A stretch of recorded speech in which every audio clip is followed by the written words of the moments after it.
guys, how's it going?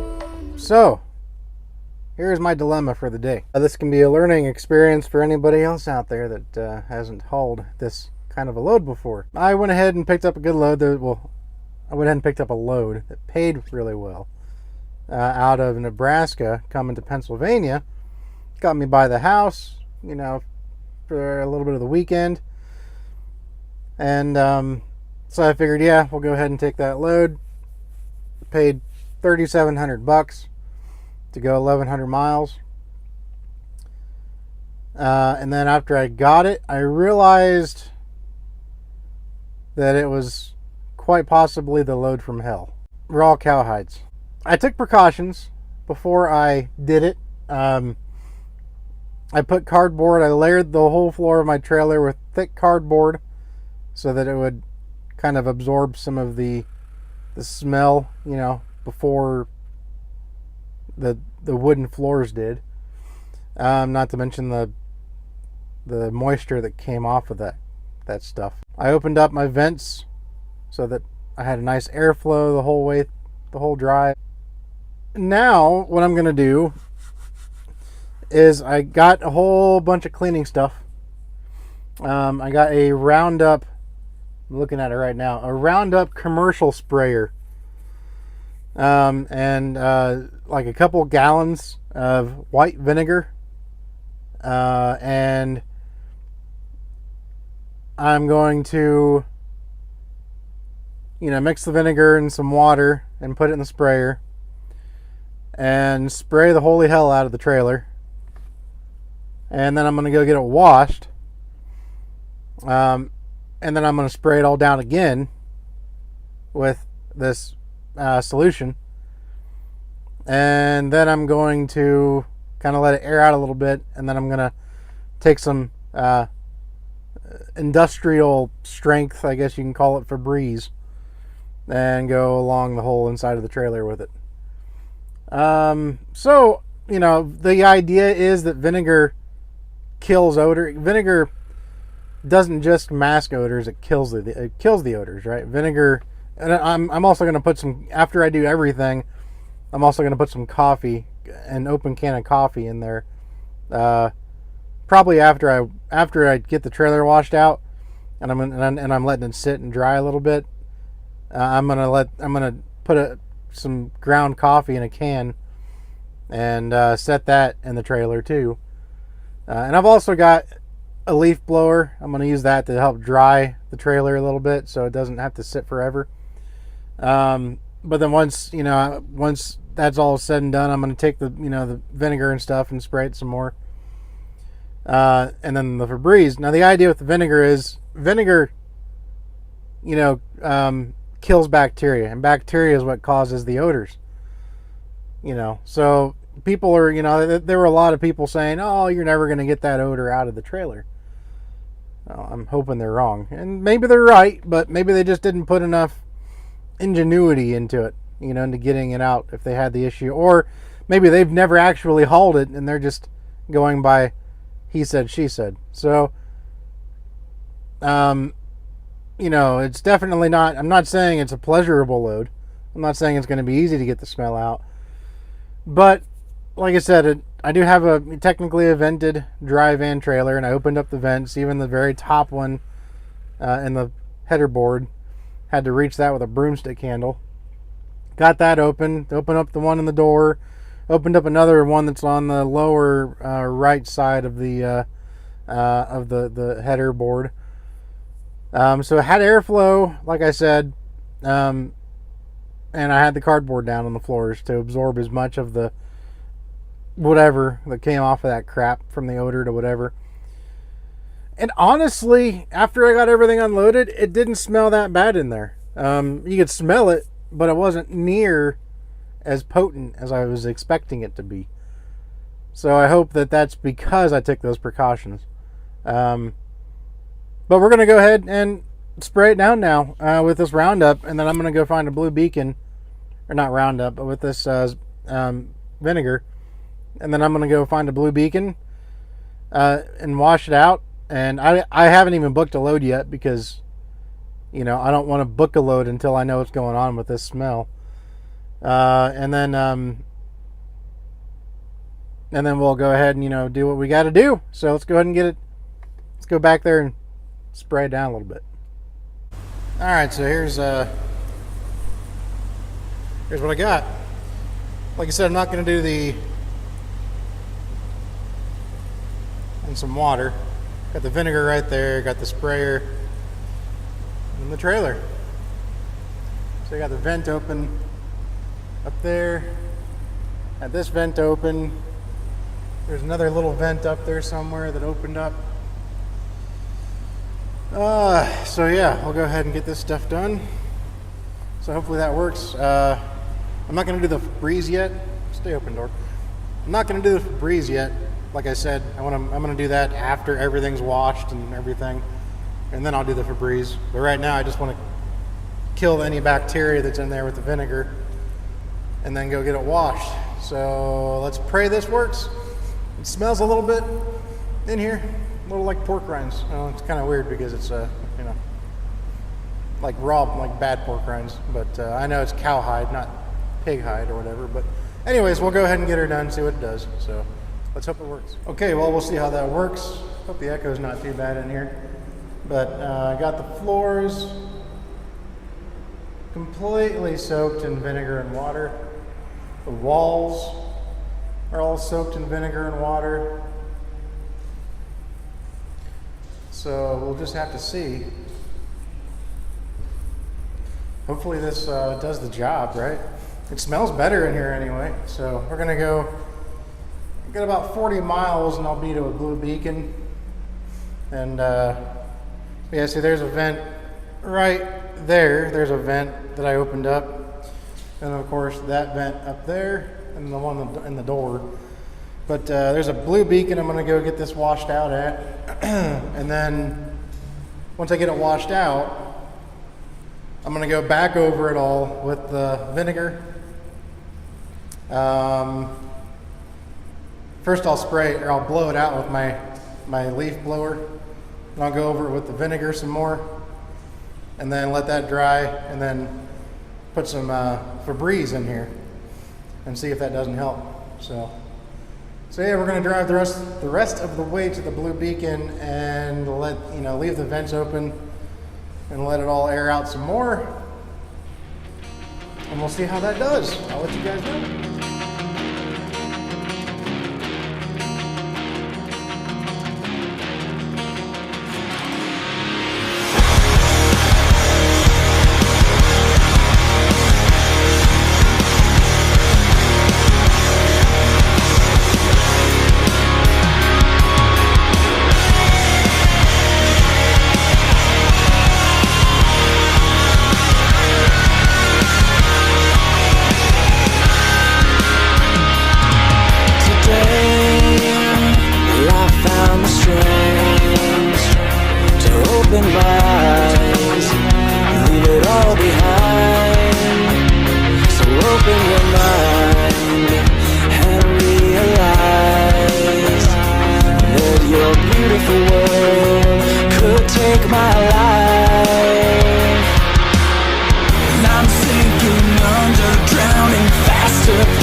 So the trailer is washed out. Went ahead and washed the truck too because, well, it needed washed really bad.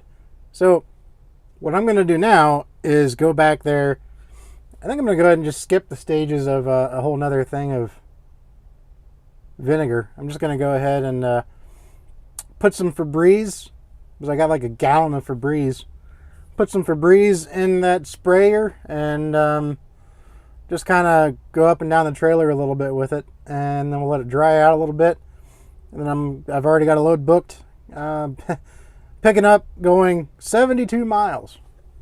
But it's paying a paying $600. So it's going 72 miles, paying $600. Not too much deadhead. And I've got plenty of time to get there. So I'm going to, like I said, go back there, take the leaf blower back there, and, you know, just dry it out as best as I can with the leaf blower. And then we'll spray it with the Febreze, and we'll see how it goes. So we will see here in a little bit if this nightmare load really truly is a nightmare load, or if with some elbow grease and decent planning, it's just another good paying load. So, you know, a lot of people that pull drive-in get lazy. They don't want to do any extra work. And I'm not saying that's necessarily the case right now. I mean, I could make it smell good, and like, you know, in 3 or 4 days, the smell could come back, you know. But so many people that do drive-in, they just don't want to put in the extra work, you know, that it takes to do some of these dirtier loads.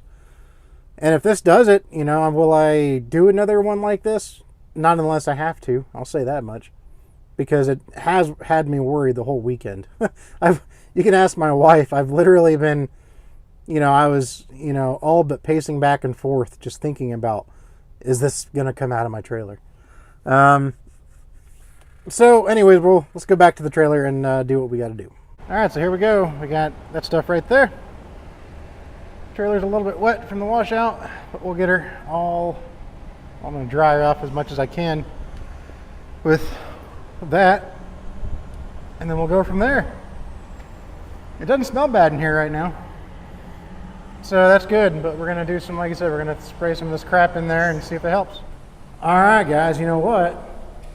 As soon as I came in here and I climbed up into the trailer, it just smelled like the trailer did before. It didn't even smell like, you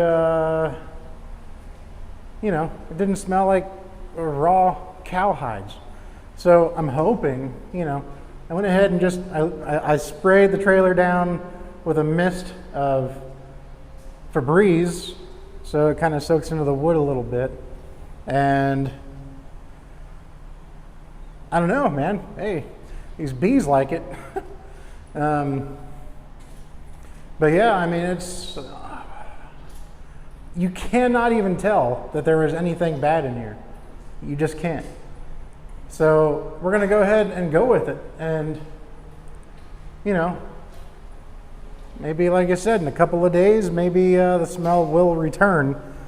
But I was on top of it. You know, I didn't let it sit. As soon as I got it unloaded, I sprayed it down with the vinegar, and then let that sit in there for a couple hours, and then had the trailer completely washed out. And after the washout, like I said, the trailer smelled like it did when I got the trailer. You know, it doesn't have any foul odor. But I went ahead just for good measure and sprayed it down with some Febreze. And, you know, now it has that nice fresh clothing, clean clothing scent to it. Whoa, what are you doing? I'm paranoid of getting stung. Fucking hate bees. There are bees, and there's like I said, the bees are all over this truck for some reason. All right, but now my fat ass has to climb out of here, and it means I got to sit down in it. And yeah, the bees like the smell of this stuff apparently. Hey, if it's sweet enough for Hey, if it's sweet enough for bees, then it's sweet enough for shippers. All right, so all right, guys. Yeah, well, let's go ahead and get going.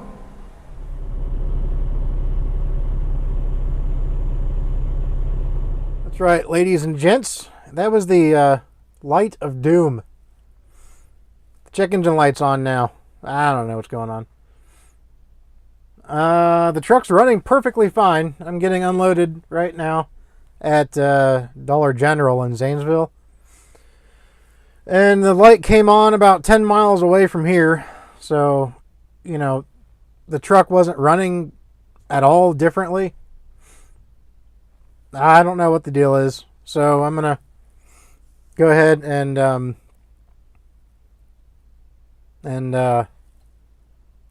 get it to a dealership in the morning and have them hook up their fancy little diagnostic tool and tell me what's wrong.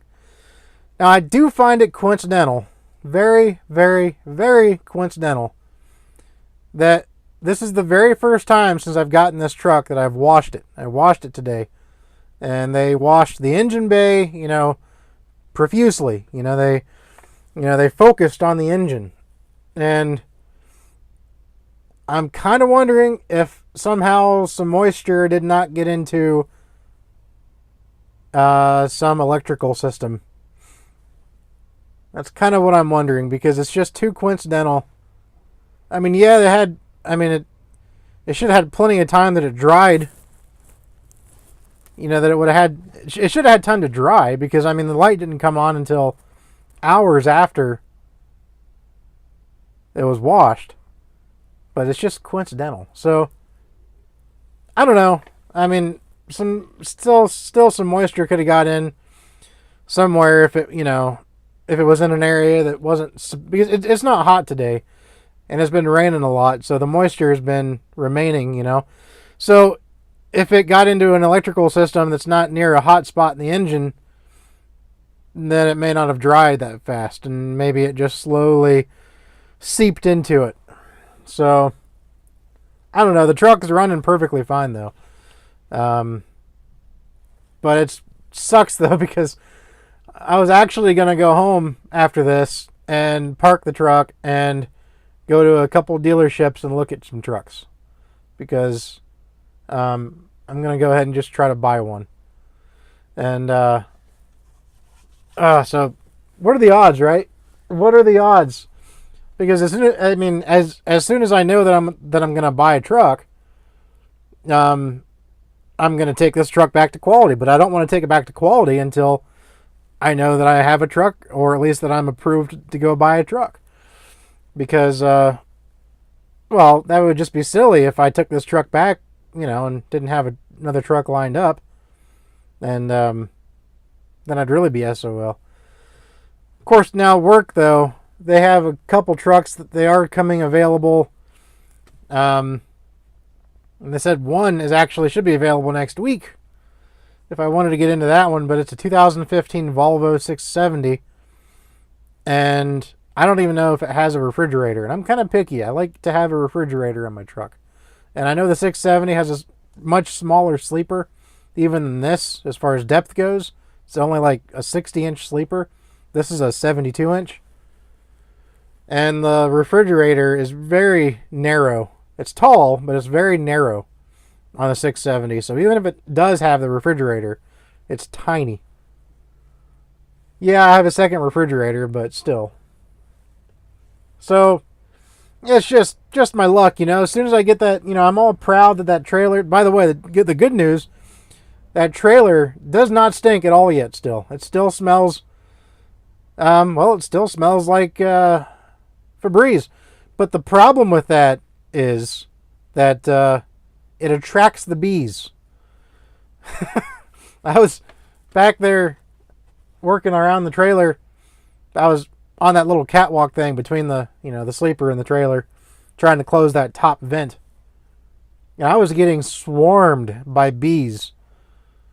And then when I was inside the trailer, you saw that earlier in the video. The bees were all over me, after I sprayed that stuff in there.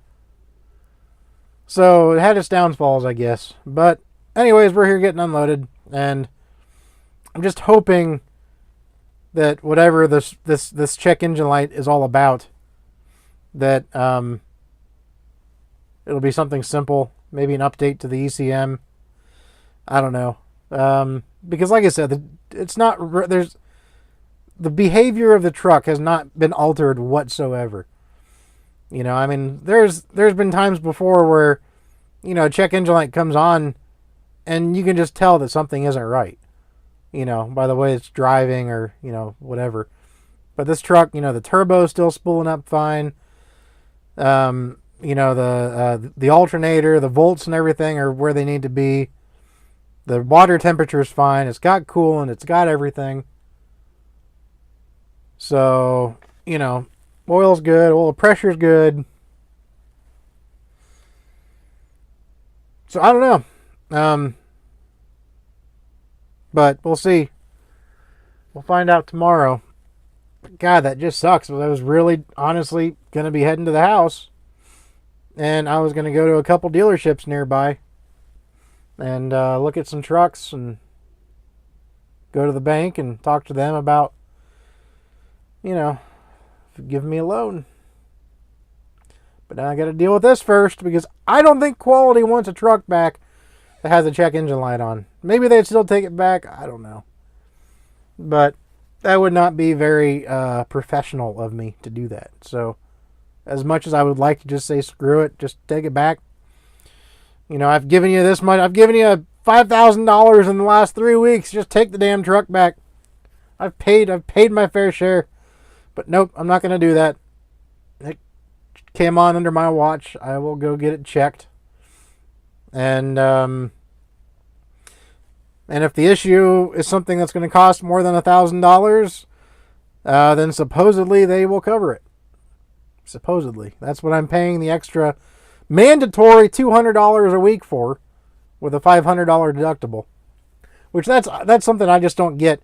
They say that if it costs less than $1,000, but more than $500, that I'm just going to be responsible for the whole thing, because they're not going to worry about it if it's less than $1,000.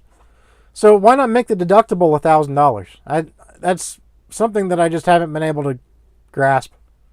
Is if you're not going to pay for anything that's less than $1,000, then why is there a $500 deductible? I don't know, but whatever. That's Quality. I knew it when I signed the papers, but I also knew that I wasn't going to be in this truck forever. I was just going to be in it long enough to get my foot in the door and see how I like this whole new thing of truck driving. And I'm liking it. I'm doing pretty well. I'm making some money. So making some money even with this truck at $4,800 a month. That's what I'm paying for this truck right now. It's $4,800 a month. I can buy a reliable truck and only have to pay $1,500 a month. Oh boy. So, yep, that's it, man. I will keep you guys in the loop as to what the check engine light's all about. I was hoping that when I shut the engine off for a while, that if it was a moisture issue, I was hoping that maybe when I shut the engine off for a while, it would give it a chance to work itself out. But nope, it's still on. So, all right. Well, anyway. I guess I'm done for this one now for the day. But you'll have a good one out there. Be safe. And we will talk to you guys later. Take care, guys. So, here I was, just minding my own business. Couldn't really find a good place to park at the TA, so I had to make my spot here. But I'm here in the sleeper, and all of a sudden, 1, 2, 3, 4, and I think there's another one on the other side. Yeah, there is 5 deputies, or 5 sheriff deputy vehicles. They came in and surrounded this Dodge Charger. Oh man, never a dull moment out here. Huh.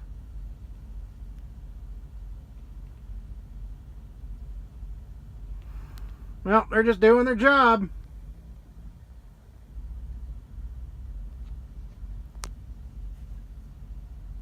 Looks like somebody's getting cuffed.